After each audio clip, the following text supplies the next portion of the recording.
That's a night that stayed in my memory for a long, long time. I'd been on the evening shift back in those days. I was actually a DJ here at KROC-AM back when we used to play music. I was on that evening shift, and it began raining, I think, around 6, 7 o'clock at night. And it wasn't really heavy. It would be heavy for a little bit and then stop, and then we'd get like another wave of rain. But around 8, 9 o'clock, I sensed that things were beginning to get bad, at least in some parts of the city, especially in neighborhoods along rivers and creeks. And one reason I knew is because my boss at the time lived in Memorial Parkway, and he was forced to leave his home. The basement was already flooded, I think around 8 o'clock that night. So he and his family ended up getting a hotel room. And then we start getting calls from RPU about outages around the city and concerns about flooding and the storm sewers being overcome. It got off there around 11 o'clock and began driving around the city doing reports, and I was awestruck at seeing some of the neighborhoods. In fact, even the Northbrook Shopping Center near Silver Lake, drove by there, the parking lot completely underwater.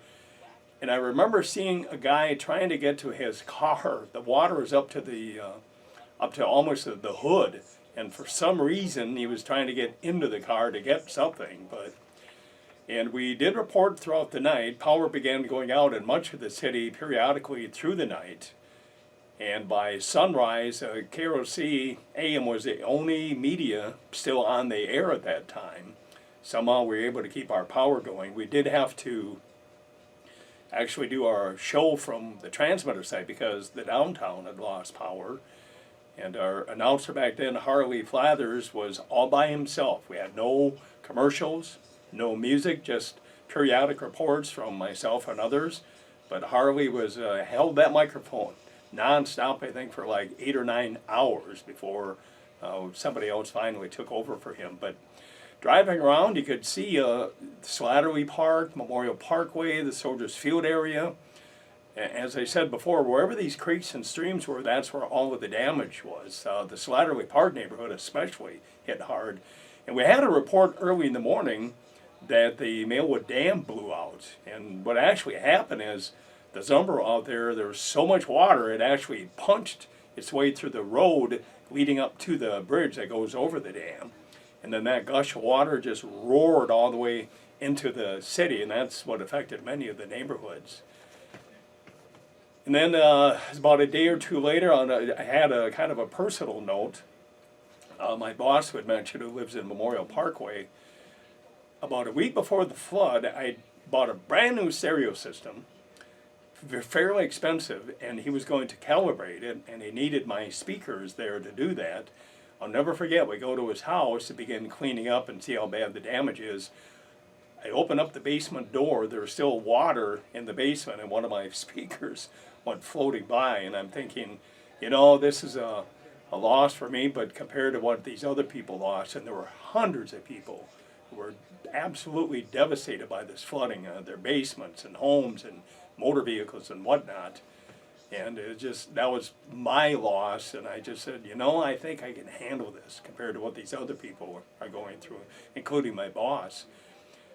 If there's some good out of this, it gave the city and its leaders the impetus to really push hard to get federal money to build a flood control project.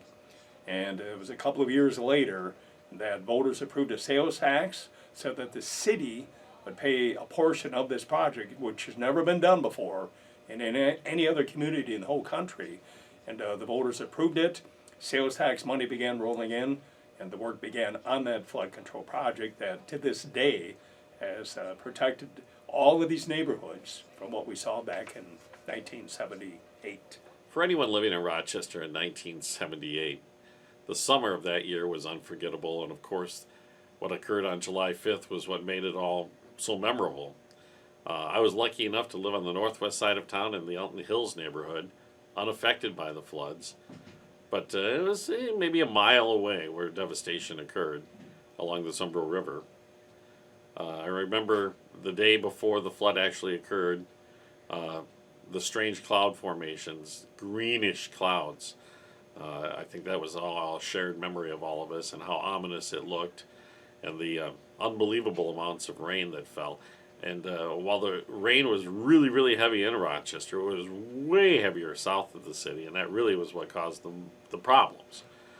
And I would have been 15 going on 16 that year, and stayed up late listening to the radio, had a police radio. I was able to listen to the scanners, hearing of the evacuations, and as the situation worsened through the night, and still didn't really have a grasp of how bad it was, and finally went to bed about 3 o'clock in the morning. And this is kind of a funny sideline to the story. Being 15 years old, in the summertime, I would get up to watch Good Morning America on, I believe that was a Wednesday or a Thursday, and it was because Cheryl Teagues would be on that day. And hey, everybody had the poster, right? And I got on, and I got up to watch the TV in the living room, and I remember hearing helicopters flying over the house. And I went out and I saw National Guard helicopters flying over an area about, like I said, a mile away where the Zumber River was, or is. And wow, that's strange. What's going on? I went back into the house where the TV was on. It was Sheriff Charles Von Walt, Olmsted County Sheriff, being interviewed on Good Morning America instead of Cheryl Teagues, talking about this devastating flooding that had occurred in Rochester, and how the tragedies that had occurred at the nursing home, the 5 people who had died. And of course, I ran out, got on my bike, and started pedaling towards where the Zumber River crosses Elton Hills Drive. And there's you come down a hill towards the river, and immediately you got kind of a picture of what had happened. It was a virtual lake. The river rose to the highest it's ever gone. There was a propane tank that was floating down the river, one of those fuel tanks you'd put out in a yard, and they were pretty common even in the city at that time. And they had a truck parked on the bridge to weigh the bridge down because they were afraid that the water pressure would somehow unmoor the bridge. And then there was this fear that this tank would hit the bridge and explode, and the National Guard's soldiers were yelling at us to get back, and people were fleeing backwards. And luckily it didn't happen. The tank went under the bridge. It got snagged for a moment and it went under the bridge. And that was one of the vivid memories I have of that day. I also remember when the waters finally receded and we would go out and look and see what happened. A good friend of mine, his house completely washed away, just the foundation left. Completely gone. That was up by what is now Essex Park. The southeast side of town just truly devastated. You could see the high marks of the water. What used to be called the Northbrook Shopping Center, which was near Elton Hills, within my viewable range on 3rd Avenue from where I came down from the Elton Hills neighborhood. The water was to the roof at that point when I saw it. It was just incredible. And the entire summer was incredible. The cleanup that occurred, everybody got dirty. Everybody was helping to haul furniture out of homes, just throwing away everything. Because if you didn't have damage in your home, you certainly knew close friends or family members who did, who lost virtually everything. And the stench was unbelievable. It overwhelmed the city's wastewater treatment plant. So I don't want to paint too ugly of a picture, but the water that flowed through much of the city, it was raw sewage from the farms and everything else surrounding the city, and it was a pretty awful, it was a pretty awful smell. It was a summer. It was like a timeout for the entire city that summer. All sorts of events were called off, canceled, because everybody was just so busy, either helping out or trying to rebuild their lives.